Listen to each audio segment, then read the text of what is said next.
COVID-19 adalah virus yang ditemukan pada akhir tahun 2019 di kota Wuhan, China.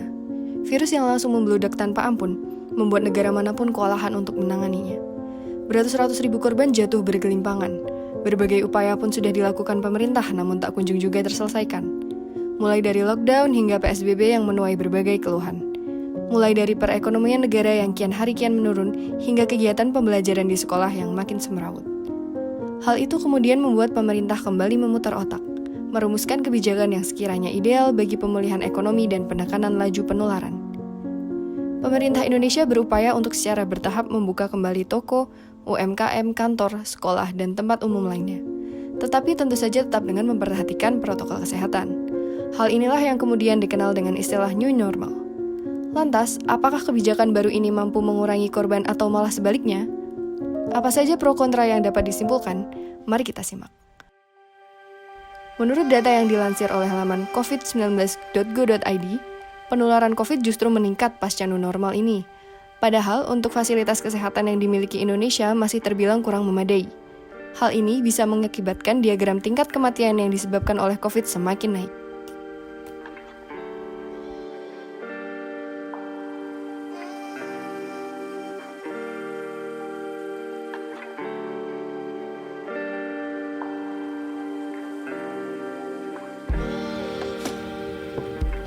Kemudian, dalam ruang lingkup politik new normal ini, bisa saja membawa peluang terjadinya krisis politik. Isu-isu mengenai ketidakpuasan masyarakat terhadap kinerja pemerintah dalam menangani kasus COVID-19 ini dapat berpotensi menjadi bumerang bagi pemerintah sendiri.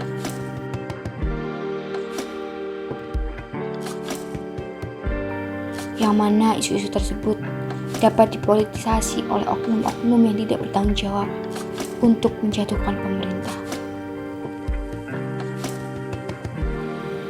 Maka dari itu, untuk mencegah hal-hal yang demikian, diperlukan kerjasama antara pemerintah dan masyarakat.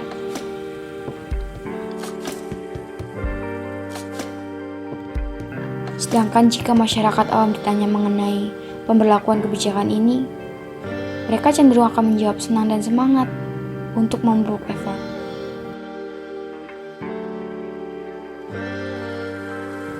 Mereka sangat antusias karena sudah lama beraktivitas seperti biasa, yang mana sudah lama mereka nantikan. Seperti pergi bekerja ke kantor, pergi ke mall, atau sekedar nongkrong bertemu teman sebaya, bahkan mengunjungi keluarga yang jauh.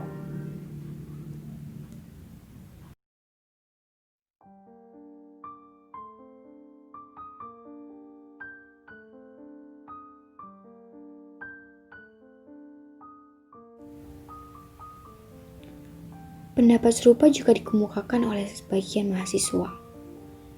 Mereka memiliki alasan tersendiri mengapa lebih mendukung adanya penerapan new normal.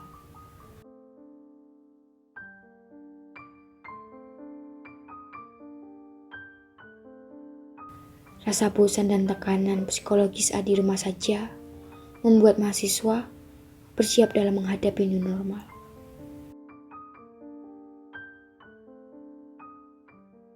Dengan kampus yang ditutup, sebagian mahasiswa lebih memilih untuk mengurung diri di dalam kamar selama berminggu-minggu, menolak untuk mandi dan makan, serta tidak mau meninggalkan tempat tidur mereka.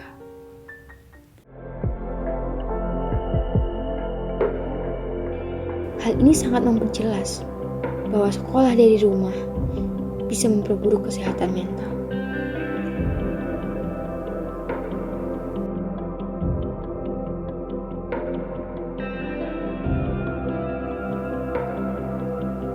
Maka dapat disimpulkan, new normal ini tidak sepenuhnya membawa pengaruh buruk atau sebaliknya. Karena sejatinya, semua kebijakan memiliki sisi negatif dan sisi positifnya tersendiri. Kita sebagai rakyat Indonesia hanya perlu mengikuti anjuran dari pemerintah.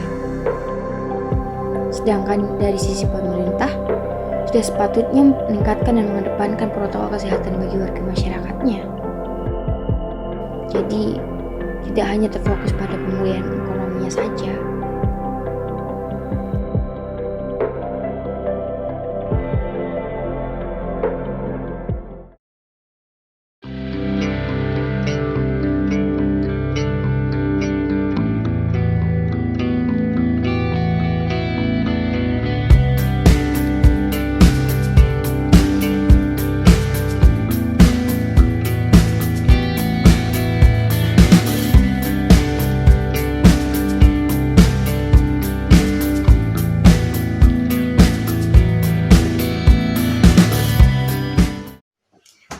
Teknika Jawara, berbudaya literasi, berintegritas, cerdas untuk Indonesia peduli. Salam Teknika.